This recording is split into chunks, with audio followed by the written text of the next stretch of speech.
1 year had passed since the arrival of the progenitors. Hannah Park stood at the observation deck of the new station built above the ruins of the old mining colony on Silas 7.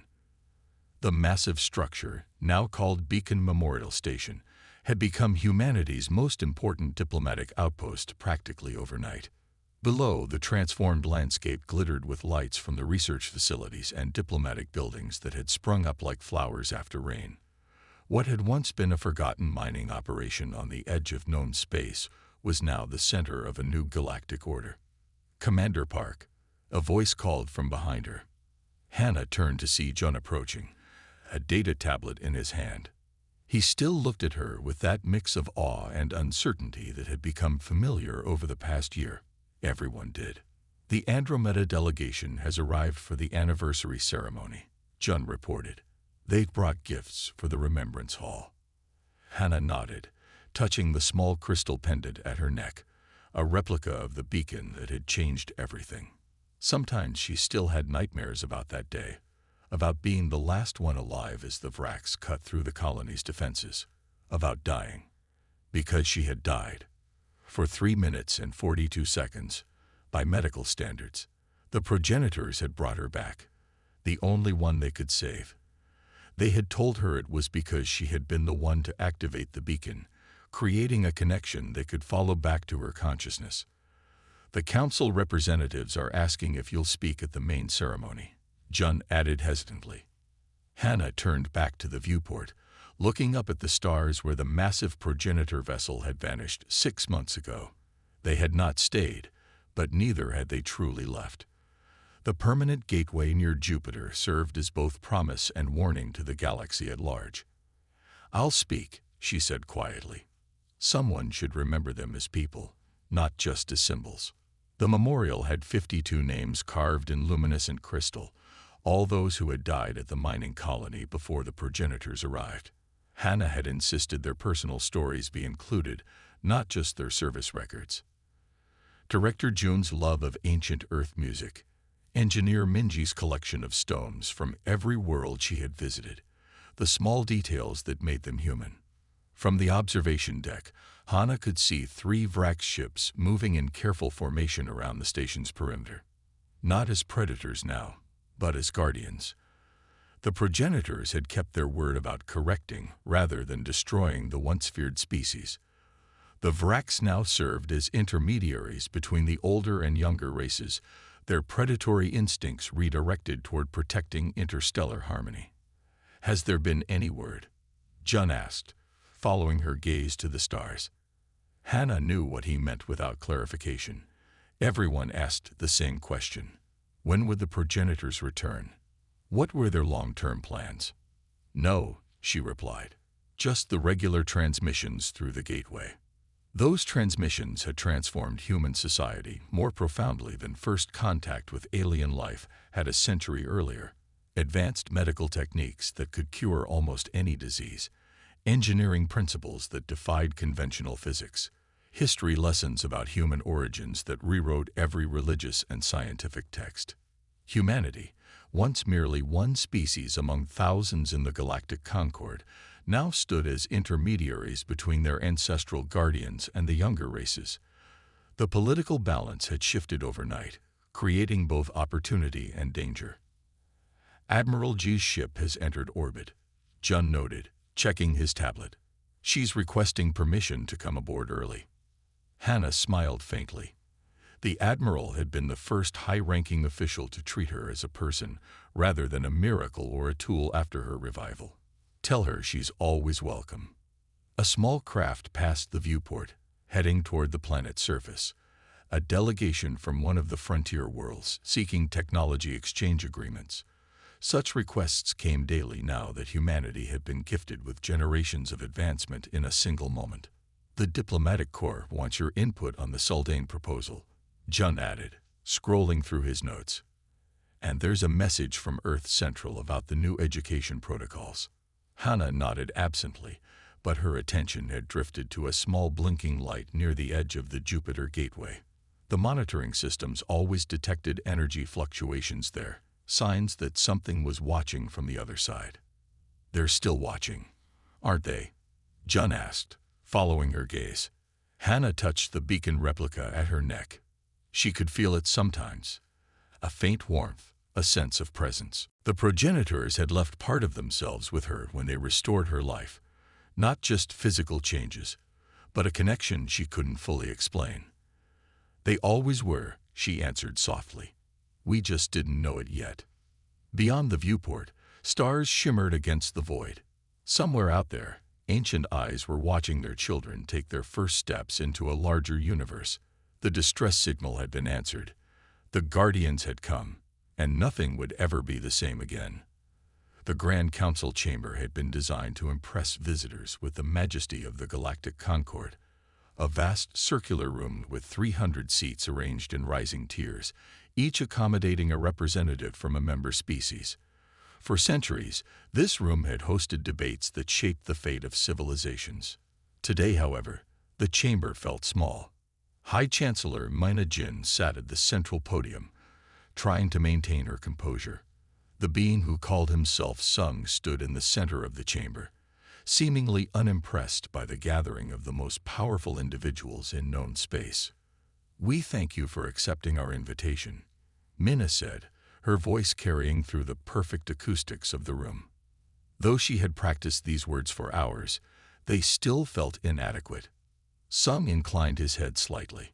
We recognize the importance you place on this gathering. The chamber was unnaturally quiet.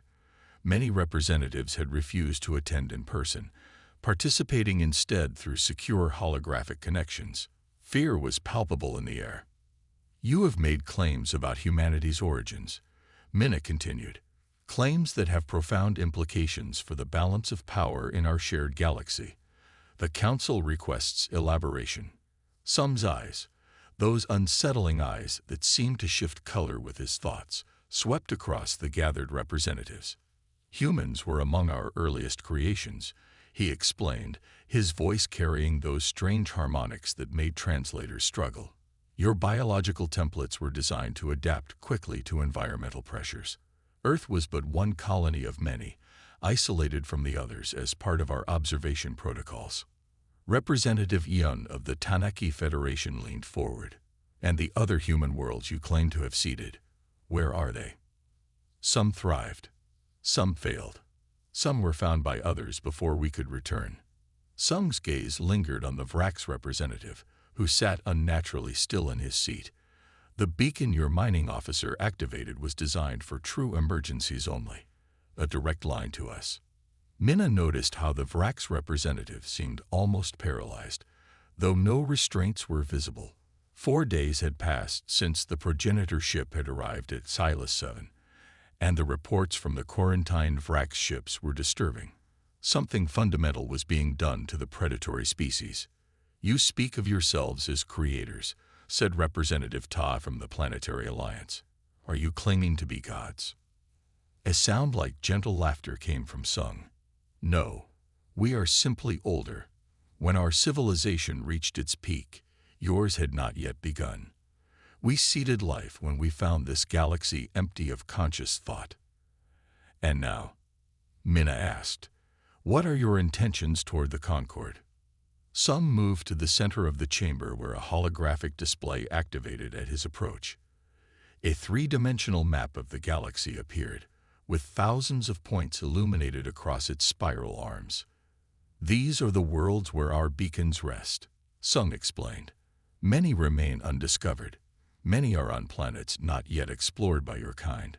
Some have been activated before, in ages past, when civilizations faced extinction. The map zoomed in on a section of the outer rim. The species you know as Vrax began as tool makers and problem solvers. Their evolution was corrupted by environmental factors we did not anticipate. They became predators of sentient life, harvesting neural tissue to supplement their own. The Vrax representative trembled visibly now.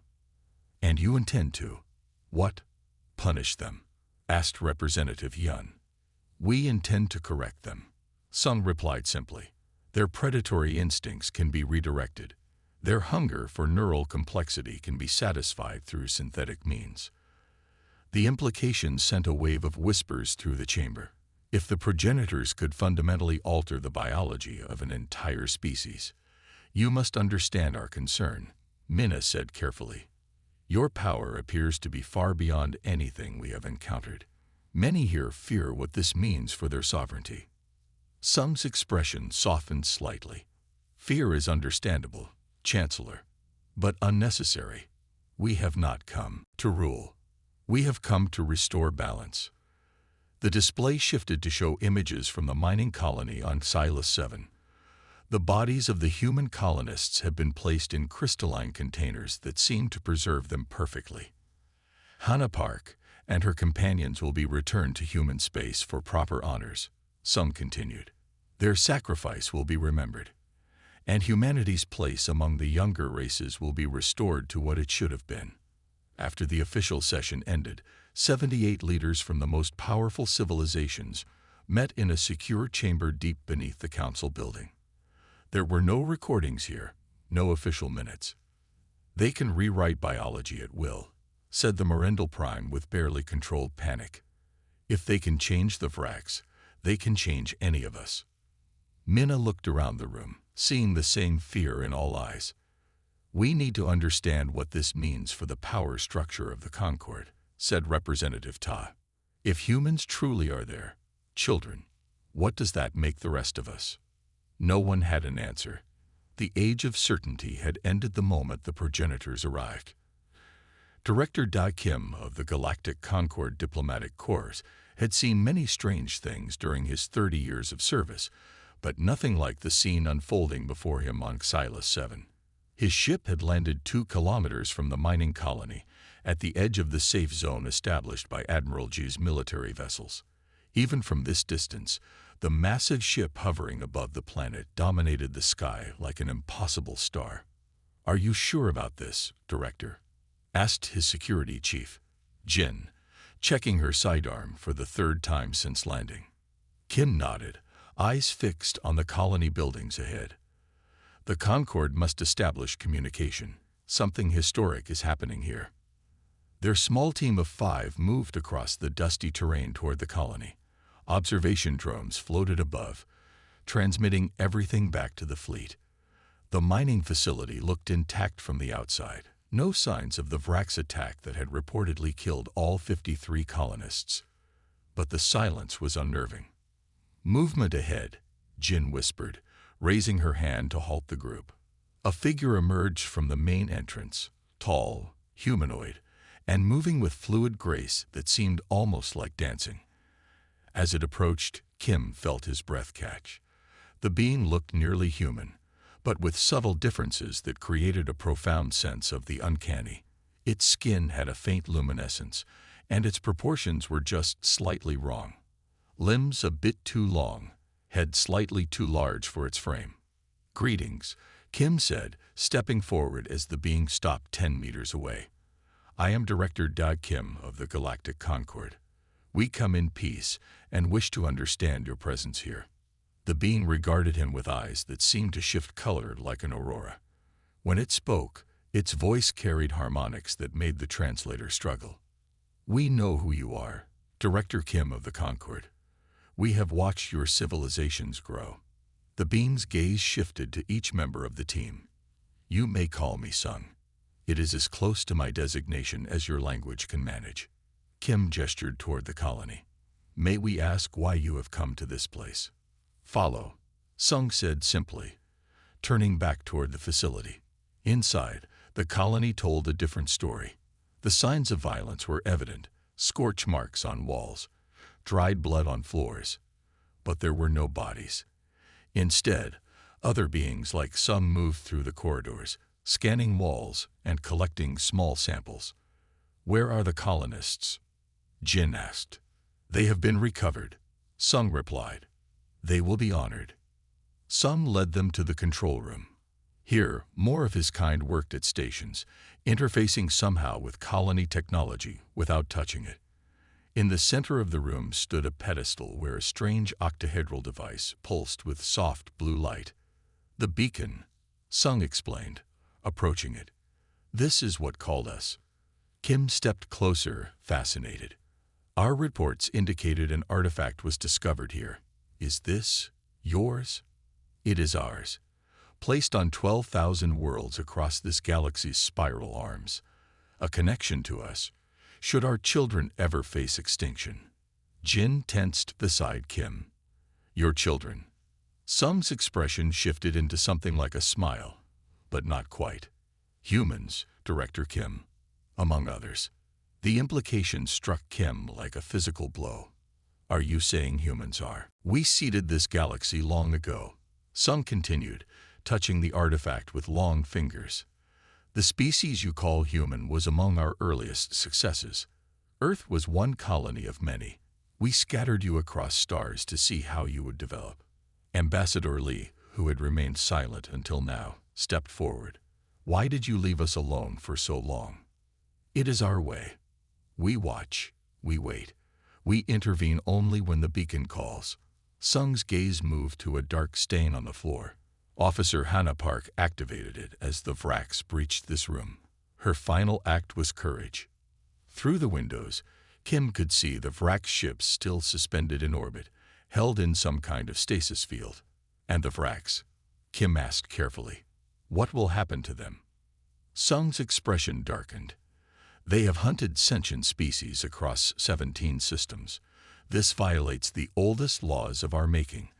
They will face judgment, but not extinction. We do not destroy. We transform.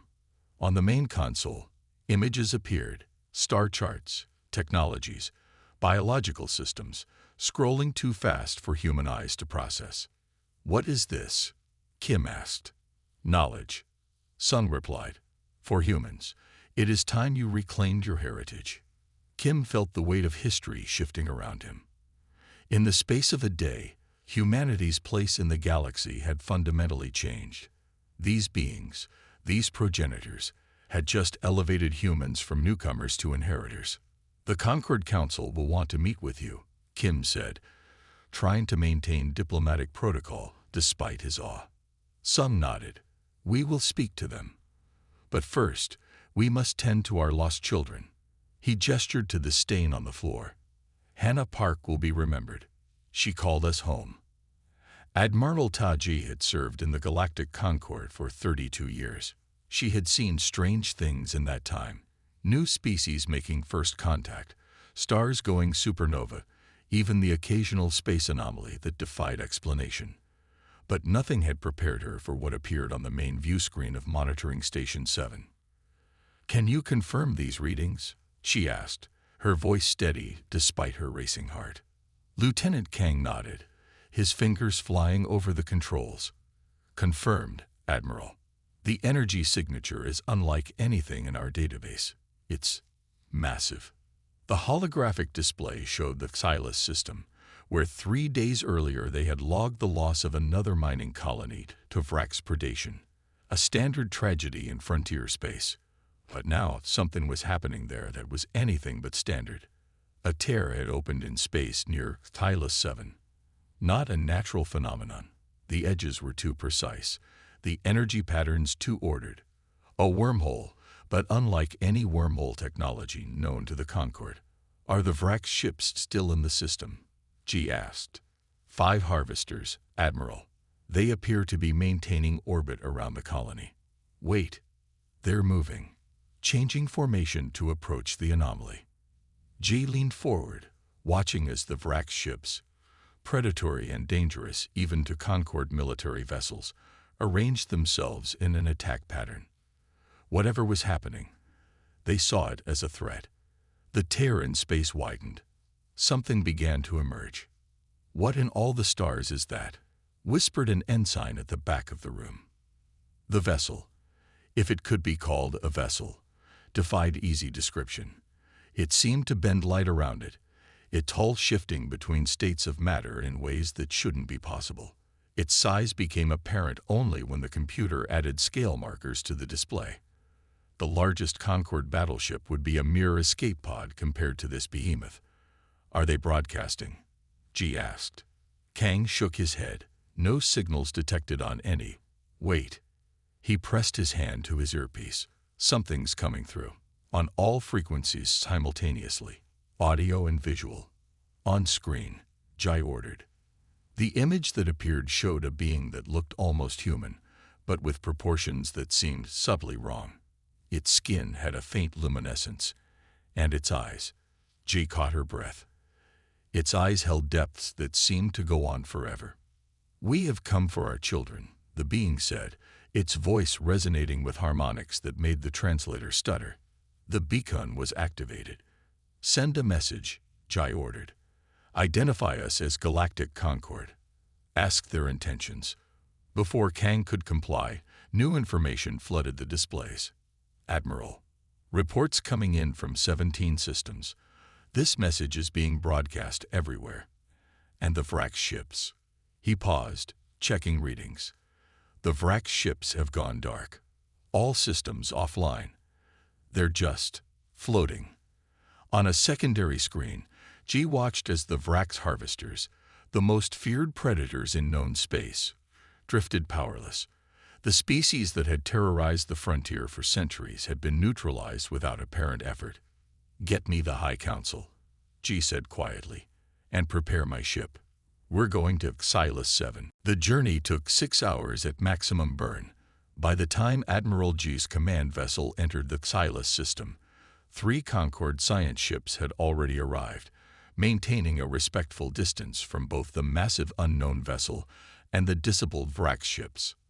"Anything new?" G asked as she stepped onto the bridge. Her executive officer, Commander Min, looked up from his station.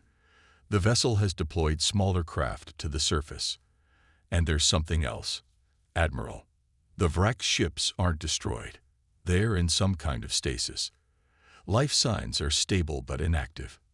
Jai studied the massive ship on the view screen. "Have the science teams determined its composition?" "They can't get consistent readings. It's as if the ship exists partially in another dimension. Energy readings are off any scale we have." A communication officer turned from her station. "Admiral, we're receiving a directed transmission from the surface of Xylus 7. "From the colony survivors?" G asked, hope briefly flaring. "No, ma'am. From whatever came from that ship." The view screen shifted to show the interior of the mining colony's control room. The being they had seen in the broadcast stood there, cradling what appeared to be the body of a human woman in its arms. Behind it, other similar beings moved through the room, gathering the dead with gentle care. The being looked directly at the camera, somehow knowing it was being watched. "We were not in time for these," it said, its voice carrying sorrow that felt ancient and deep. "But we have come now." The signal was sent. "The compact remains." The being placed its hand on the forehead of the dead woman. And for a moment, a soft light glowed between them. "We seeded this galaxy long ago," the being continued. "You were never alone." Admiral G felt a chill travel down her spine as the truth dawned. Whatever these beings were, they weren't aliens in the traditional sense. The mining colony on Xylus 7 had never been quiet, not since its founding 3 years ago. But today, silence hung in the recycled air like a shroud. Hannah Park moved through the narrow corridors, her footsteps echoing off metal walls. Blood marked her path, not hers, but from those who hadn't made it to the control room. Outside, the first hints of sunrise touched the dusty landscape. It would have been beautiful if not for the 3 Vrax harvester ships hovering above the colony like hungry predators. Hannah's hand pressed against the wound on her side. The medical kit had contained just enough sealant to stop the bleeding, but pain still radiated with each breath. She was the last one standing. Communications Officer Hannah Park, the only survivor of mining colony X742. Hannah lifted the artifact. It felt lighter than it looked, almost as if it wanted to be held. "Please," she whispered to it, feeling foolish yet desperate. "If you can hear me, if you can do anything, help us." For a moment, nothing happened. Then, almost imperceptibly, the script began to glow with faint blue light. Symbols rearranged themselves beneath her fingers, flowing like liquid metal. A depression formed in the center of one face, perfectly sized for a human palm. Through the colony's remaining sensors, Hannah watched the Vracs cutting through the last bulkhead. Their chittering communications, partly biological and partly mechanical, filtered through the speakers, excited hunters closing in on their final prey. The Galactic Concord wouldn't come. Silas 7 was too remote, too unimportant. By the time any help could arrive, there would be nothing left but empty buildings and processed remains. Hannah placed her palm against the depression in the artifact. Warmth spread up her arm, and for a moment, she felt a presence, ancient, waiting, attentive. "This is Communications Officer Hannah Park of Human Mining Colony X742, she said formally, then hesitated. What could she say that would matter to whoever might be listening? What words could possibly convey what was happening here? The bulkhead began to glow red as cutting tools worked through the reinforced metal. Hannah took a deep breath. "We are being hunted by the Vracs. 53 humans are dead. I am the last." Her voice steadied as she continued. "I don't know who built you or if anyone will hear this, but if someone is listening, may whoever receives this show more mercy than those who hunt us." The artifact pulsed once beneath her hand, then grew hot. Symbols raced across its surface before settling into a new pattern. A single tone rang out, pure and clear, unlike anything Hannah had ever heard. Then silence. The bulkhead fell inward with a crash. Vracs harvester drones flowed into the control room, their segmented bodies moving with terrible grace. Hannah closed her eyes. 3 light years away, at Galactic Concord Outpost Delta, an analyst noted a strange energy spike from the Silas system before classifying it as an equipment malfunction. The mining colony's status was updated to presumed lost, another tragic footnote in the ongoing expansion into frontier space. No one noticed when, 3 days later, something ancient began stirring in the void between stars, awakened after millennia of silence.